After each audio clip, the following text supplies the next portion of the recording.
Il n'est pas pressé. On dit Kolo Mounfa. Kolo Skara mission. Au temps de l'Assemblée. Vous n'avez pas su? On a envoyé. Il n'est pas pressé. Le caméléon. En mission, le caméléon. Il le sait. C'est la dernière question. Donc, lui aussi, il n'est pas pressé. Il n'est pas pressé. Ça veut dire qu'il doit faire combien de temps pour mettre la transition. Dans le cadre de cette transition. Là, c'est la dernière question. À chacun ses compétences. Dieu qui en est le créateur, il est le seul à donner cette réponse. Vous parierez pour combien d'années? Bon, moi, je lui donne l'éternité. L'éternité? Pourquoi pas? C'est pas possible. Alors, et vous n'avez pas donné l'éternité à Alpha Condé? Il n'en mérite pas. Ah, il ne méritait pas. Alpha Condé, sa venue au pouvoir. Vous comprenez? Oui. 2010, c'est le fruit de la magouille. Le fruit de la magouille. Et vous comprenez? Si jusqu'à sa mort, jusqu'à sa mort, il portera comme courroie. Monsieur Beka accepte. Non, il faut un peu de contradiction. Vous comprenez? Moi, Monsieur Beka Bangoura que j'entends ici, j'ai l'impression que ce n'est pas un ami du président, mais un adversaire politique. Un frère, un adversaire politique. Merci à vous. Merci à vous. Il traite le président de tous les noms d'Israël. Bien, c'est terminé, c'est terminé. Mais ce qui a précédé, par exemple, le coup d'État de 85, c'est toujours cette volonté des chefs qui sont là à s'éterniser au pouvoir, à être là à vie, c'est-à-dire à mourir au pouvoir sans préparer la succession. Parce qu'il n'y a pas eu d'alternance, justement. Sous Sékou Touré, il n'y a pas eu d'alternance pendant 26 ans. C'était un homme providentiel, il était là. On a vu ce qui s'est passé. Vive l'armée, vive la République, vive nos libérateurs, c'est tout ce que nous entendons. Il est difficile, amis téléspectateurs, de décrire ce mouvement de masse spontané qui salue les membres du comité militaire de redressement national, qui est venu en son temps, qui est venu en son heure, qui est venu à sa minute. Et c'est un comité donc qui a libéré notre peuple de 26 ans de dictature, de 26 ans de soumission aveugle, de despotisme, de népotisme, je dirais même.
Si je n'ai pas mis Alpha au monde, mais je suis son tuteur depuis son retour. Oh là là.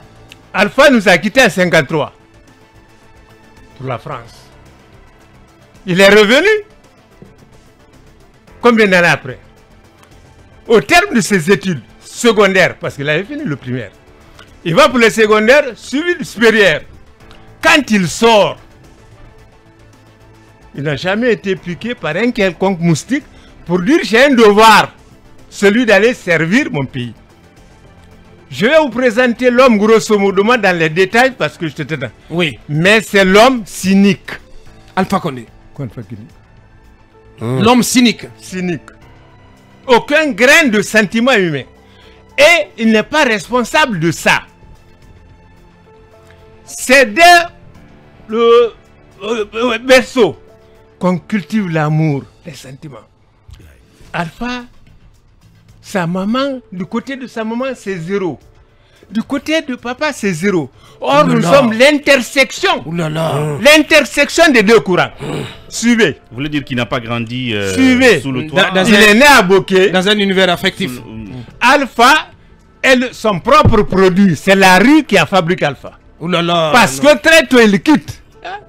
Je dis, j'assume. Alpha, c'est mon compagnon. Mais mes jeunes frères, Diané, c'était nous chercher. Diané va faire ça, va faire ça. Mais il n'y a pas plus cynique que Diané. Il n'a pas contribué à conforter le pouvoir d'Alpha. Vous pensez que Diané a trahi Alpha? Le mot trahi, c'est faible.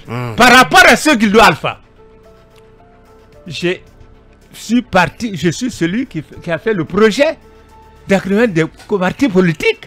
Le seul parti politique qu'on n'a pas créé, c'est le PDG.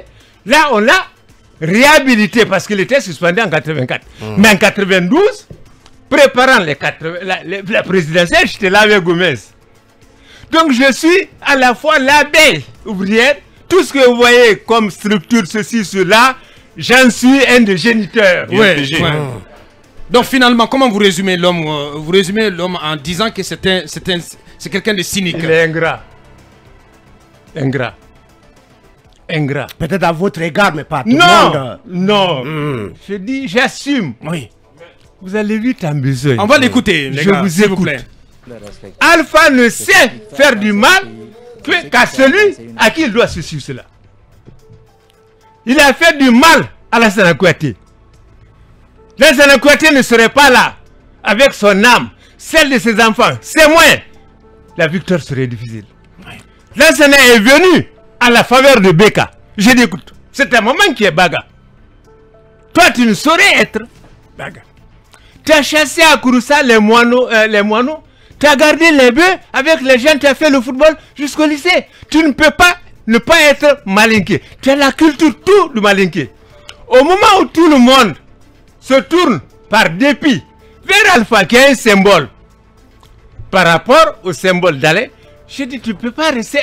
Mais je vais rejoindre Alpha, la mort dans l'âme, cousin Beka.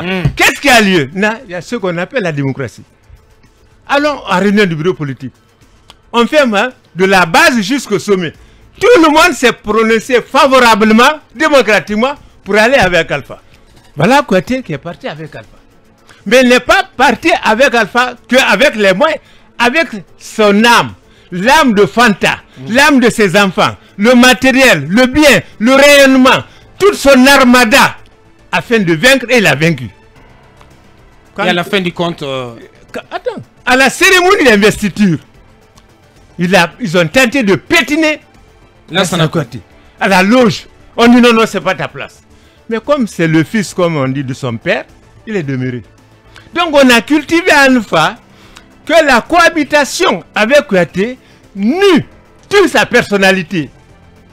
La cohabitation avec François Fall tue sa personnalité. Il n'est doté de lui d'aucune expérience, sinon que monter des coups bas, d'intrigues. Alpha n'a de bonheur que dans le montage des intrigues, parce qu'il en tire l'essentiel de lui, de l'école primaire jusqu'à l'université. Il n'a rien maîtrisé de propre.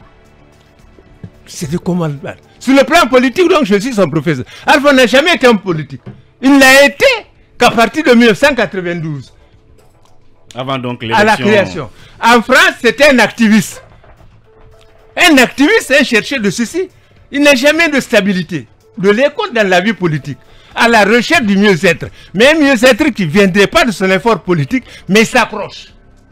Les conséquences, la communauté malinquée, je m'excuse d'en parler, parce que je suis baga, mais 80% de ma chance, je dois ça au malinqué.